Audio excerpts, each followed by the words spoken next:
Bonjour et bienvenue sur la chaîne Prépare ton retour en Afrique. Aujourd'hui, il est question de la panique. Pourquoi la panique? Parce que quand j'ai annoncé ma décision de retourner en Afrique, c'était l'incompréhension totale. Comme si la France, c'est le paradis sur terre. Il est vrai que la France est un beau pays dans toute sa diversité. J'ai eu la chance de passer des vacances en Normandie, en Bretagne, en Alsace, à Deauville, puis en descendant vers le sud, Lyon, Grenoble, l'Ardèche, Nice, Cannes, Marseille, Toulouse, Montpellier, Bordeaux, Biscarrosse dans les Landes, je crois. Bon, je ne sais plus. En tout cas, Dieu a créé la terre et il n'y a pas que la France sur terre, heureusement. Même plein de Français vivent à l'étranger et n'ont aucune envie de revenir chez eux. Alors, pourquoi les Africains ne veulent pas majoritairement quitter la France? Cette étude de cas fera essentiellement l'objet d'une vidéo à part prochainement, car je vais interviewer la diaspora pour comprendre tout cela. Vous n'allez rien rater, car dès la semaine prochaine, j'irai sur le terrain pour interviewer la diaspora et vous aurez leur raison.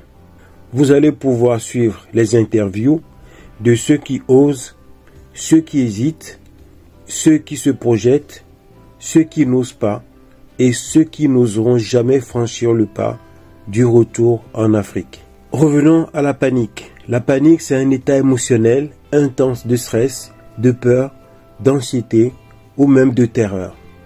Elle peut aussi être insufflée par des pensées négatives venant d'autres personnes.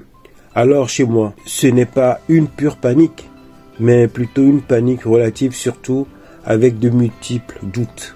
Dans la vie, cela arrive fréquemment. Tu prends une décision sereinement et tranquillement, puis tout ton entourage t'assaillit de doutes, d'objections, de réflexions. Oui, tu prends la mauvaise décision, etc. Du coup, tu peux parfois douter jusqu'à ne plus être 100% sûr de toi et qu'une panique relative peut s'installer. Alors, comment lutter contre tout ça et retrouver la certitude et la paix dans ce challenge? Ici, je ne vais pas vous parler des avantages et des inconvénients du retour en Afrique, car ce sera une autre vidéo dédiée à cela. Ce sera un vrai travail, sans compromis et sans tabou, je vous l'assure. Alors, pourquoi lutter contre ces doutes, ces peurs, cette relative panique immobilisante?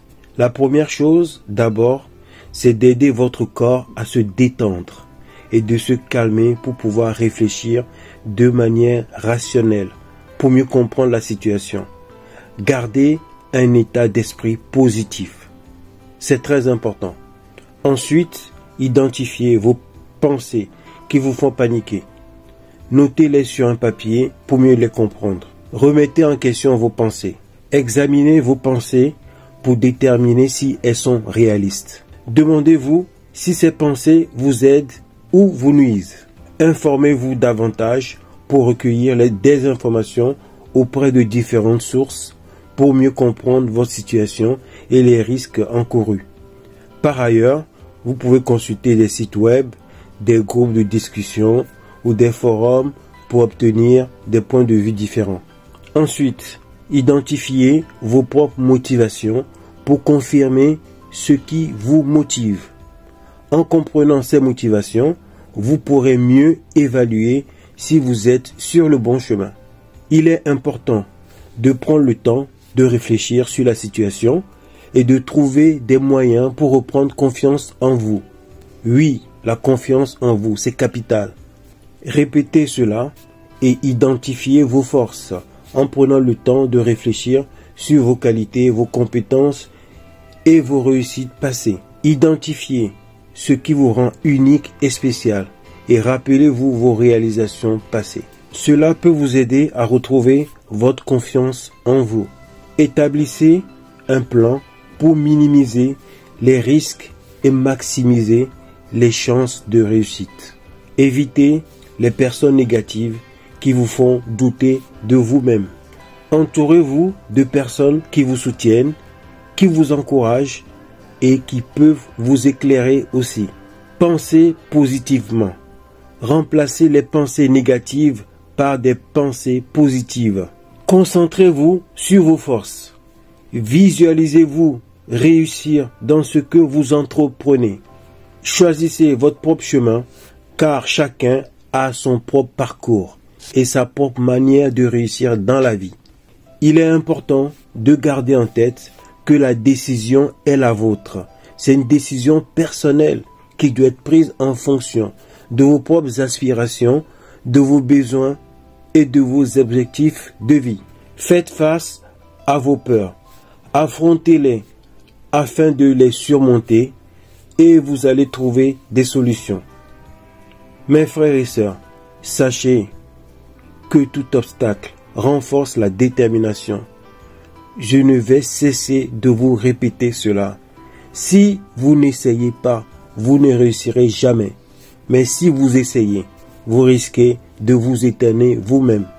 Essayez avec méthode et planification. Avez-vous déjà paniqué ou perdu confiance en vous en écoutant des conseils de vos proches? Dites-moi cela en commentaire. Comment vous avez surmonté cela pour reprendre confiance en vous? Vous avez aimé? Alors likez et partagez. Abonnez-vous pour ne louper aucune de mes vidéos. Merci et à bientôt.